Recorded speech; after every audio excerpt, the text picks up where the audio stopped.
Quando você ouve a palavra medieval, existem algumas chances de que você pense em cavaleiros de armadura, espada, castelos, longas guerras e domínio da Igreja Católica.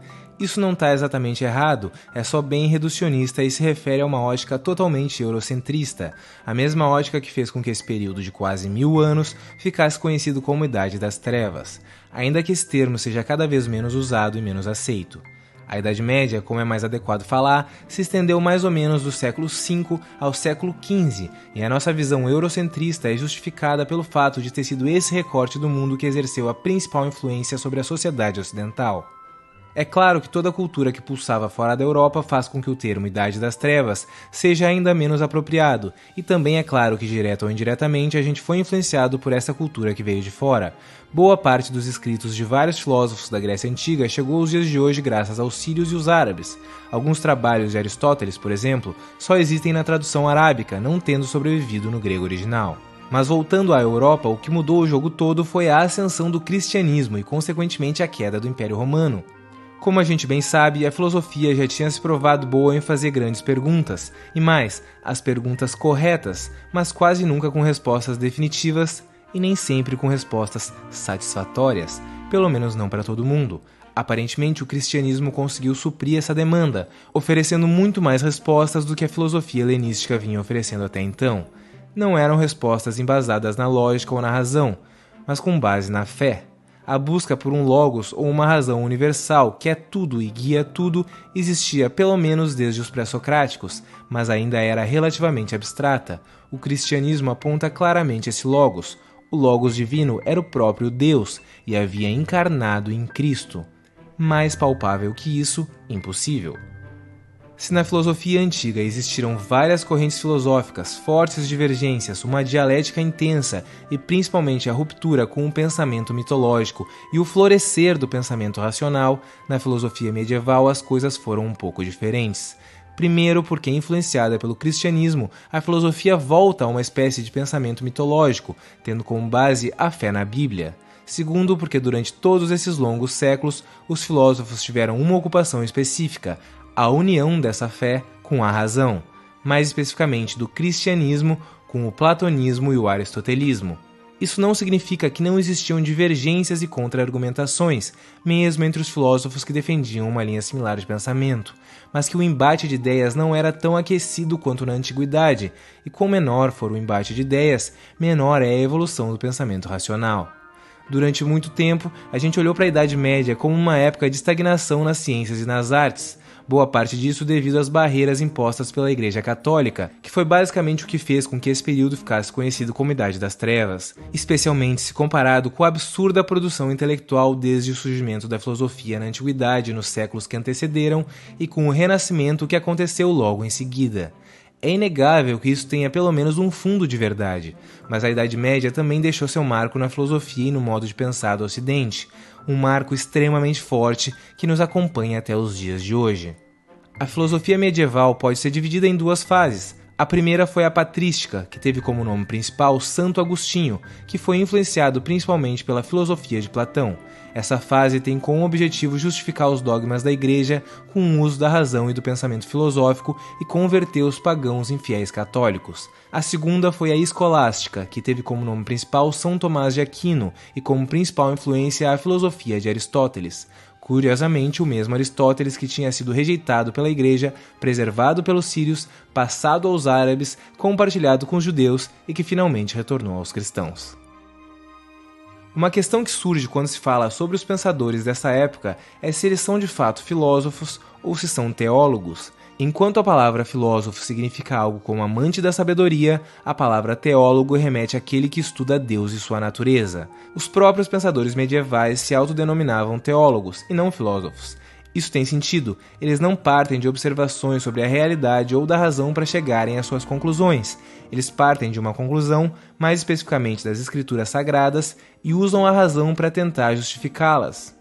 Então é uma espécie de mistura entre o pensamento mitológico que antecedeu os pré-socráticos com o pensamento racional que demarca o surgimento da filosofia. Essa mesma filosofia vinha se tornando cada vez mais crítica e cada vez mais questionadora. Valia tudo, valia questionar tudo, valia chegar em qualquer conclusão, por mais desagradável que fosse. Claro, Sócrates foi condenado à morte por questionar demais, mas isso foi uma censura do Estado e não do próprio pensamento filosófico. Na filosofia medieval isso mudou.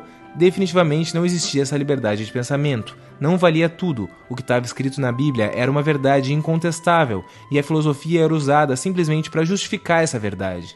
Uma diferença importante é que, ainda que existisse uma censura da Igreja, os principais pensadores dessa época tinham esse pensamento internalizado e o propagavam. Tomás de Aquino, por exemplo, inclusive criticava os filósofos por estarem aquém da sabedoria verdadeira e adequada a ser encontrada na revelação cristã.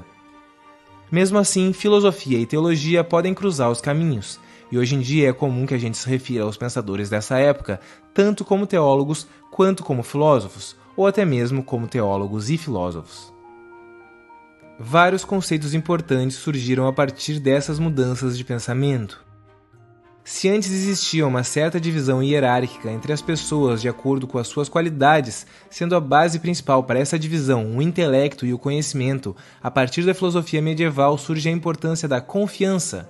Não é o mais sábio que tem acesso à verdade, mas sim aquele que confia, obviamente, aquele que confia na palavra de Cristo, ou mais especificamente no testemunho da palavra de Cristo. Mas daí também deriva a confiança que a gente tem uns pelos outros, a confiança enquanto irmãos. Se somos todos filhos de Deus, somos todos irmãos, e daí que surge o conceito que a gente tem hoje em dia de igualdade, de irmandade. Como você já deve ter ouvido, todos somos iguais diante de Deus. Alguns filósofos mais rebeldes, como Epicuro e Diógenes, já tinham ensaiado essa aceitação de todas as pessoas igualmente, mas nunca nada tão específico ou tão enfático como colocado na Bíblia.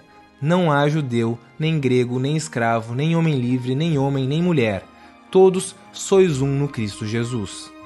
Essa igualdade era algo que a tão prestigiada democracia ateniense nem sequer arranhava. Escravos, bárbaros, mulheres, todos tinham seus direitos limitados. Agora, longe de um centro político como Atenas, e na medida em que todos nós somos filhos de Deus, a gente não pertence mais a uma cidade, a uma polis. A gente não é mais considerado um cidadão, mas sim uma pessoa com direitos e deveres perante o Criador, e somos totalmente responsáveis pelos nossos atos. Mas além da ideia de cosmopolita, alguém que transcende barreiras geográficas e é um cidadão do mundo, como antes tinha sido proposto por personalidades como Sócrates e Diógenes, agora surge a ideia de universalismo, ou seja, algo que está muito além desse mundo, alguém pertencente ao universo e com uma conexão com Deus.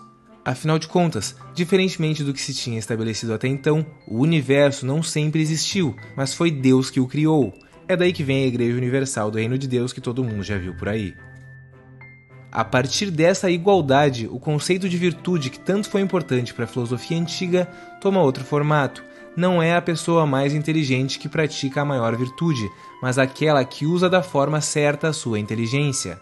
Aí entra o conceito que mais tarde viria a ser conhecido como livre-arbítrio e a importância que a gente dá para a forma como usa essa liberdade. Nas palavras do filósofo francês Luc Ferry, no plano moral, o cristianismo opera, portanto, uma verdadeira revolução na história do pensamento. Uma revolução que ainda se fará sentir até na Grande Declaração dos Direitos do Homem de 1789, cuja herança cristã nesse aspecto é indubitável, pois talvez pela primeira vez na história da humanidade é a liberdade e não mais a natureza que se torna o fundamento da moral, uma vez que o livre-arbítrio é posto como fundamento da ação moral, uma vez que a virtude reside não nos talentos naturais que são distribuídos desigualmente, mas no uso que se decide fazer deles, numa liberdade em face da qual estamos todos em igualdade, então é óbvio que todos os homens se equivalem. Apesar dessa liberdade e do tremendo esforço que escolas helenísticas como o estoicismo, o epicurismo e até o cinismo fizeram para lidar com o medo da morte e explicar o quanto isso deveria ser insignificante para as nossas vidas, a filosofia medieval troca o medo da morte pelo conforto da vida eterna, mas paga um preço caro nessa troca. A vida perde fortemente a sua relevância, como se o aqui e o agora fossem insignificantes perante a eternidade, e direcionando todas as nossas ações à comunhão com Cristo e à vida eterna no pós-morte. É claro, a ideia de inferno e a possibilidade de um possível local de sofrimento eterno também acaba sendo um preço bem alto em troca de pôr um fim no medo do desconhecido. A partir da Idade Média, influenciada pelos ensinamentos de Jesus Cristo, a filosofia toma um rumo absurdamente diferente do que parecia que tomaria até então. Cristo é mais um desses caras que tirou o mundo dos trilhos, levantou nas costas e empurrou por outro trilho. Aliás, provavelmente não mais um, mas sim o principal nome da história a conseguir fazer isso de uma forma tão impactante. Claro que a filosofia que se desdobrou dos seus ensinamentos ainda segue linhas de filosofia da antiguidade. Os estoicos influenciaram diretamente o cristianismo. Platão e Aristóteles embasaram boa parte dos pensamentos dos principais filósofos medievais. A ideia de alma, de transcender barreiras geográficas, de levar uma vida virtuosa já existiam de alguma forma antes do cristianismo, e até mesmo o asceticismo de Cristo já fazia parte da filosofia grega, mesmo que provavelmente tenha sido importado da Índia. Algumas questões foram potencializadas, outras amenizadas ou modificadas, e algumas se mantiveram iguais. Mas mesmo que seja difícil entender o quanto da nossa sociedade se deve ao que veio antes de Cristo e o quanto ao que veio depois, uma coisa é certa: a filosofia medieval pode não ter sido tão pujante quanto a filosofia antiga em vários aspectos, mas foi sem sombra de dúvidas um dos momentos mais influentes no que viria a ser o mundo ocidental dali em diante.